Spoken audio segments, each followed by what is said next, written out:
또한 고종황제의 꿈을 잉태하고 실현한 덕수궁. 역사의 도시 서울의 한복판에 누구나 쉽게 접근할 수 있는 곳에 자리하고 있지만 다른 궁에 비해 존재감마저 주지 못하는 궁궐이 덕수궁이다. 그러나 덕수궁은 우리 역사상 마지막으로 지어진 궁궐이자 고려 말 이후 유일한 황제국이었던 대한제국의 전궁이었다는 사실은 쉽게 지나칠 수 없는 일이다.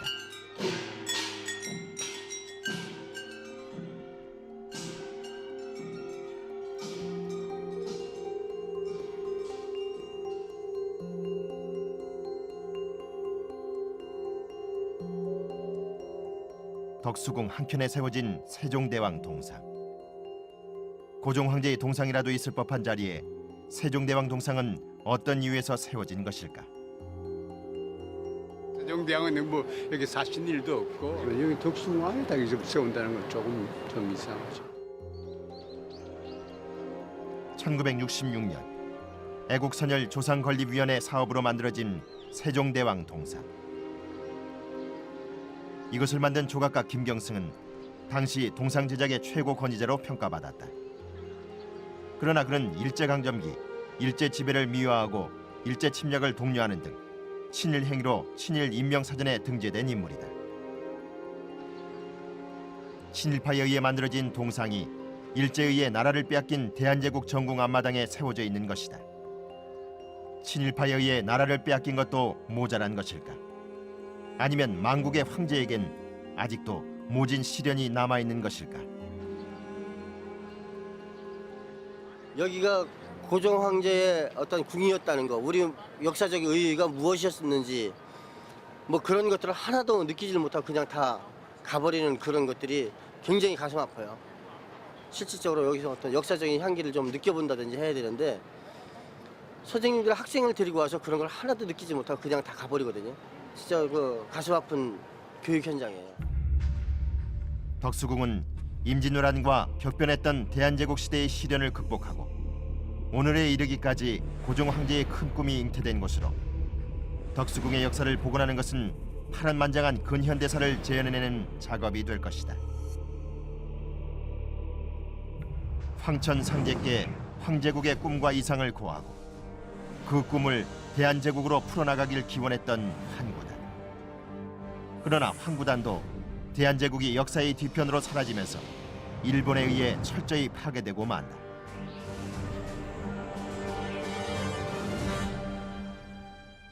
(1914년 9월 30일) 일제는 환구단이 있던 곳에 조선 경성철도 호텔을 세운다.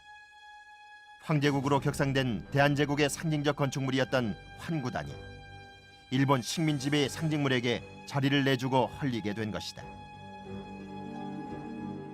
황구단 주변의 건물들도 철거되거나 다른 곳으로 옮겨지는 순환을 당한다. 이렇게 황구단은 철저하게 분해되어 갔다. 1945년 광복 후 나라는 해방됐지만 황구단의 순환은 그치지 않았다. 일본에 의해 건립된 철도 호텔은 그 정체성이 문제가 되어 헐렸지만 그 자리에는 황구단이 아닌 조선 호텔이 들어서기에 이른 것이다. 현재 호텔의 정원인 양 외롭게 서 있는 황궁호 주변에는 이 자리가 고종이 대한제국 황제로 등극했던 곳임을 알리는 팻말만 외로이 서 있을 뿐이다.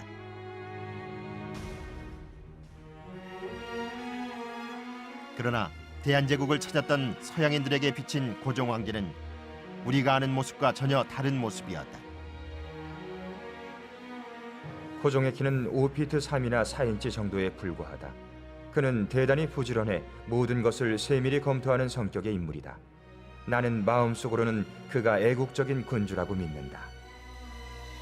고종 황제는 100년 전 나라를 빼앗기던 그날 절규하였다. 앞으로 더 많은 고난과 시련이 백성들에게 있을 것이다. 그러나 대화는 이렇게 끝나지 않을 것이다.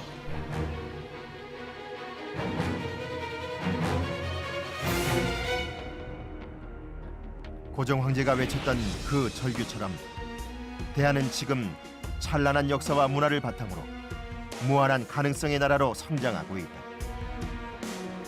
1988년 서울올림픽과 2002년 한일 월드컵 성공 개최.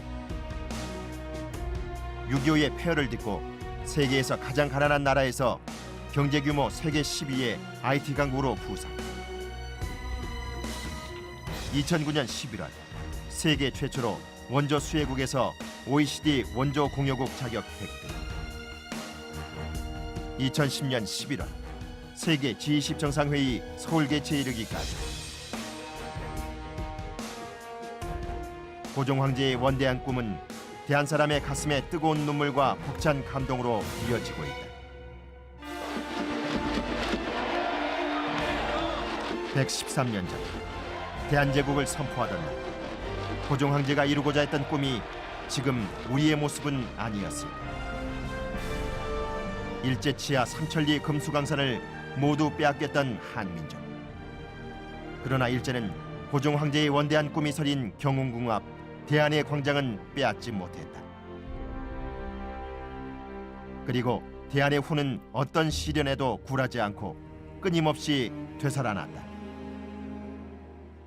시대가 다르고 세상이 다르고 이곳에 서 있는 사람이 다르지만 대한을 처음 외쳤던 이 자리에서 그때 그들처럼 우리도 지금 울고 웃으며 대한을 다시 외치고 있다. 고종의 황제 등극과 대한제국 선포. 이것은 단순히 청나라의 영향으로부터 벗어나 자주국가를 건설한 것만을 의미하지는 않았다. 황천상제께 천재를 지내고 황제국이 된 이 역사적 사건은 그동안 한민족이 잃어버렸던 상제 문화를 회복하고 세계의 중심이 되고자 하는 위대한 대안의 시작을 의미했다.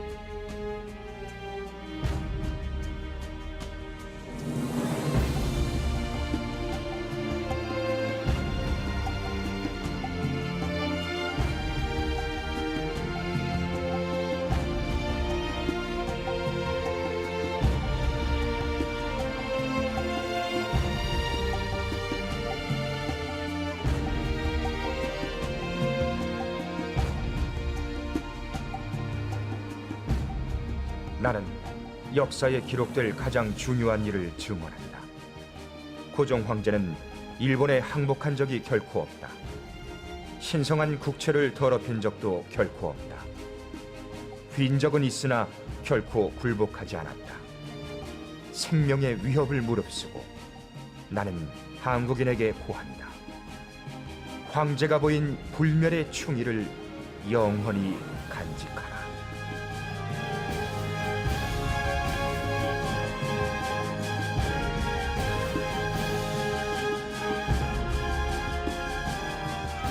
민족의 혼이 성성히 깨어있는 한 고종 황제가 꿈꿨던 대한은 영원히 이어질 것이다.